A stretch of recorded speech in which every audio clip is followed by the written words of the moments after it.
Fala, meus queridos, tudo bem com vocês? Daniel aqui trazendo mais um vídeo. E é o seguinte, pessoal, nesse vídeo eu quero falar para vocês os dois cenários principais e melhores para você operar no over limit em escanteios, certo?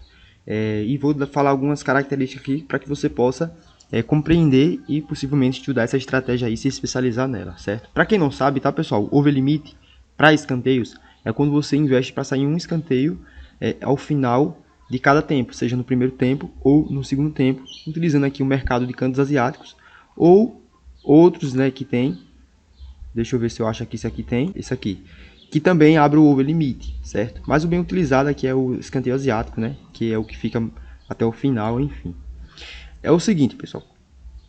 Para você operar no over limit, você precisa fazer uma boa análise de jogo aí, né, uma leitura de jogo. É interessante que você tenha conhecimento da partida, daquele time, do campeonato. E é importante que você esteja acompanhando o jogo, né, alguns minutos. Por quê? Porque você precisa ter uma noção, né, de quantos minutos de acréscimo mais ou menos vai ter naquele jogo, porque é o que conta muito. Geralmente tem campeonatos que tem um número muito baixo de acréscimo, certo? E já tem outros que os juízes costumam dar muitos acréscimos, entendeu? E principalmente quando o jogo tem muita paralisação, né? Que esse é o sentido de você estar assistindo ao jogo. Você vê se tem muita paralisação ou não e você sabe mais ou menos o tempo de acréscimo. O tempo de acréscimo mínimo, né, é 4 minutos que você precisa aí para poder estar operando, certo? Tranquilamente. Quando o juiz dá 2, 3 minutos, cara, a chance de você ter um green aí é pouco. Então é interessante que você tenha noção aí de tempo de acréscimo. Então, pessoal, se você quer se especializar nessa estratégia, você tem que criar aí o seu método, certo? Onde vai estar aí os seus critérios de análise, enfim, tudo que você precisa para poder entrar naquele jogo, tá? Se você for entrar no over limit, por exemplo, do primeiro tempo, né, quer se especializar no primeiro tempo e no segundo tempo, você precisa definir um método para os dois, entendeu? Porque são diferentes, certo? Por exemplo, no primeiro tempo você vai entrar aos 40 minutos mais ou menos. E praticamente você só vai ter aqueles 5 minutos restantes, né? Porque acréscimo a gente sabe ali que é bem pouquinho. E o primeiro tempo, cara, é mais frio ainda. Quanto mais perto do fim do jogo, perto do fim do primeiro tempo, mais frio fica o jogo. Porque os jogadores eles preferem segurar mais a barra e aí ir para o segundo tempo, certo? Por isso que você tem que ter um método. Nesse método vai ter que tipo de jogo você vai entrar, por exemplo, né? Então é muito perigoso o primeiro tempo. Existe um cenário perfeito para você entrar aí no primeiro tempo. Qual é? Uma equipe, né, totalmente favorita, perdendo o jogo, precisando do placar urgentemente, precisando do jogo urgentemente, de ganhar o jogo, né? De repente a equipe está brigando para ser campeão, brigando para entrar em uma vaga aí de alguma classificação, ou brigando pelo rebaixamento, certo? Ou, sei lá, um jogo eliminatório perdeu o primeiro jogo e precisa urgentemente fazer gols. Cada minuto conta para ele. Então você pode perceber que já é um cenário diferente do que um time que está disputando simplesmente 3 pontos ali no meio do campeonato ou no início do campeonato. Então tenha cuidado. Muitos jogos você vai ver que vai sair escanteio, sim, muitos escanteios no final do primeiro tempo. Mas se você focar em qualquer jogo, você vai acabar tendo prejuízo a longo prazo. Então foque em um cenário. Eu sempre falo isso, quando algo se repete, certo? Muitas vezes sempre vai ser aquilo. Por exemplo, tá? Qual é a ideia que eu quero trazer com esse exemplo? Se tem um cenário, né, onde esse cenário, toda vez que acontece, sai um escanteio, se você prestar atenção, todo jogo que você pega com esse cenário sai um escanteio, então é esse cenário que você precisa, certo? É esse cenário que você precisa. Lógico, né? Vai estar ocorrendo esse cenário e não vai sair escanteio em alguns jogos. Mas você vai perceber que a maioria dos jogos com esse determinado cenário, né, vai sair escanteios. Então é esse o cenário que você precisa para estar operando. E como é que eu sei que é esse cenário ideal? Cara, é só você prestar atenção nos jogos, fazer suas anotações, descrever cada comportamento de cada jogo.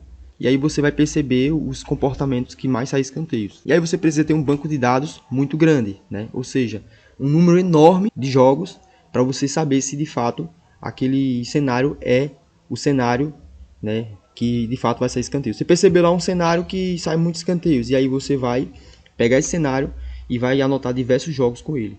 E não é poucos jogos, é muitos jogos, tá? É muitos jogos mesmo, não é 50 jogos, 100 jogos não. É casa dos 1000 jogos, tá? Então pega aí jogos, uma frequência de jogos muito grande, e aí você faz as suas anotações, certo? É chato, não sei o que. Cara, se você quer de fato construir um método bem lucrativo, tem que ser assim. Então, para o primeiro tempo, é essa a minha dica aí, tá? Tenham cuidado com o mercado do primeiro tempo. Agora, o segundo tempo, cara, o segundo tempo já é o cenário melhor para você estar operando. Porque é reta final, independentemente se você esteja brigando para não ser rebaixado, brigando para se classificar ou não. Segundo tempo é reta final e é tudo ou nada, cara. E aí você tem que ir com tudo. E aí, matematicamente, né, é o tempo que mais sai escanteios. Se você pegar aí, tiver acesso a alguns dados aí, você vai ver que ao fim do jogo, cara, sai muito escanteio, sabe? Nos jogos aí, na maioria dos jogos sai escanteio no final. E principalmente quando você pega o cenário perfeito. Aí que você consegue aí ter bons números, certo? Então, pessoal, vou apresentar para vocês aqui, né, o cenário de jogo, que é algo até bem simples, onde eu coloquei aqui. Mas na prática você precisa de fato conhecer, né, praticar para ver como é de fato a coisa, certo? Eu coloquei aqui, ó, melhor, esqueci até um R aqui, melhor cenário de jogo para over limite em escanteios. Cenário 1, certo? Zebra ganhando. Esse aqui, cara, é o cenário perfeito, certo? Tenha certeza absoluta que se você pegar jogos nesse porte, você vai ter muitos resultados bons. Porque aqui, pessoal, quando eu falo zebra, tá? Não necessariamente tem que ser um time que seja zebra absoluta. Ela pode ser zebra naquele jogo. Como é que você vai determinar que ela é zebra no jogo? Assistindo ao jogo.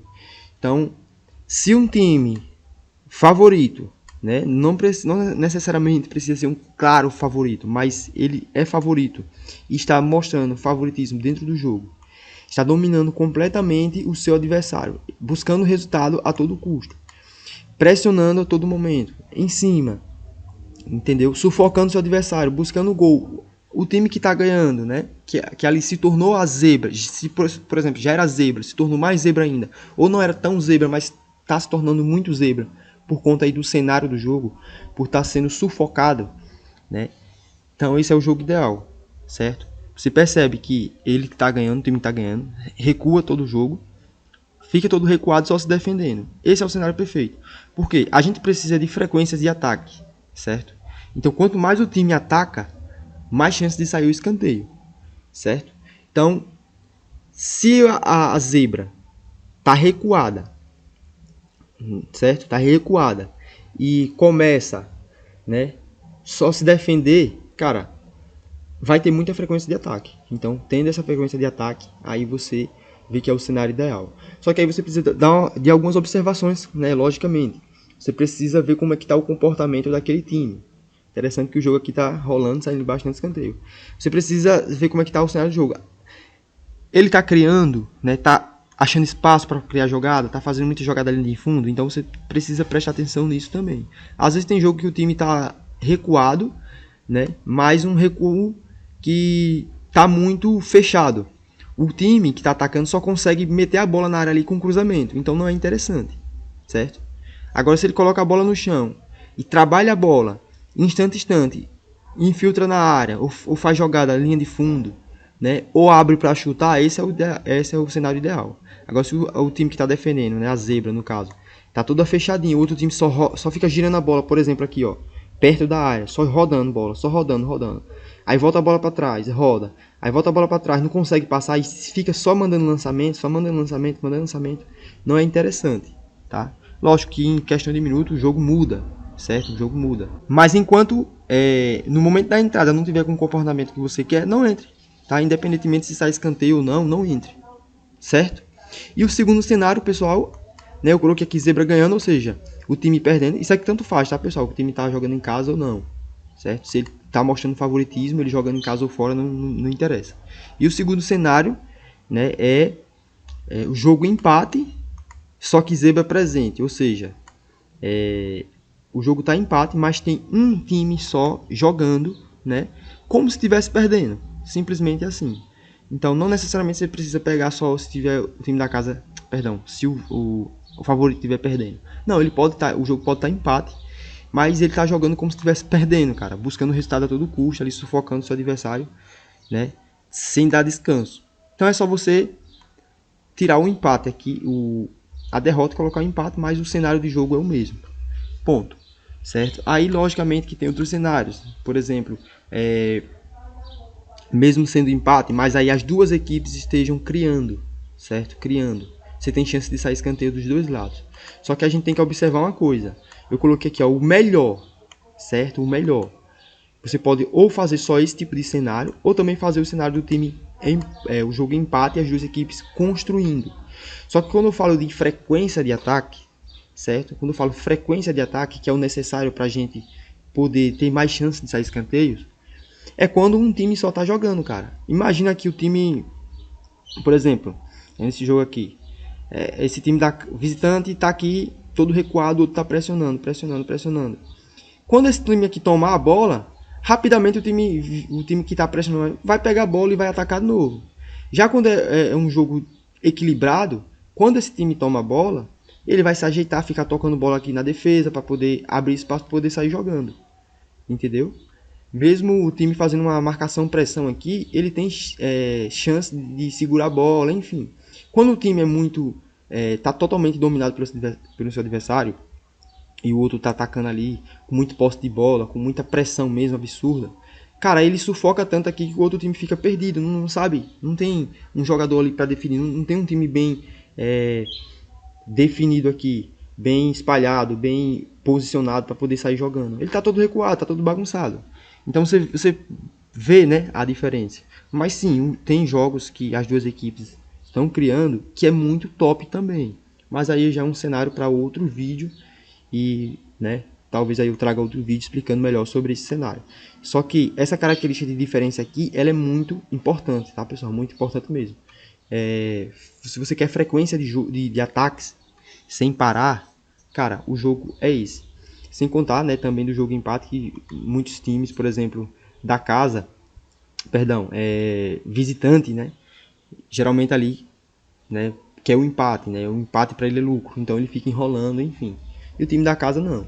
Então, se ele consegue dominar também o seu adversário, você perde tempo, entendeu? Ou seja, se o jogo está empate e o jogo está equilibrado, é mais importante, mais interessante para o time visitante do que para o time da casa.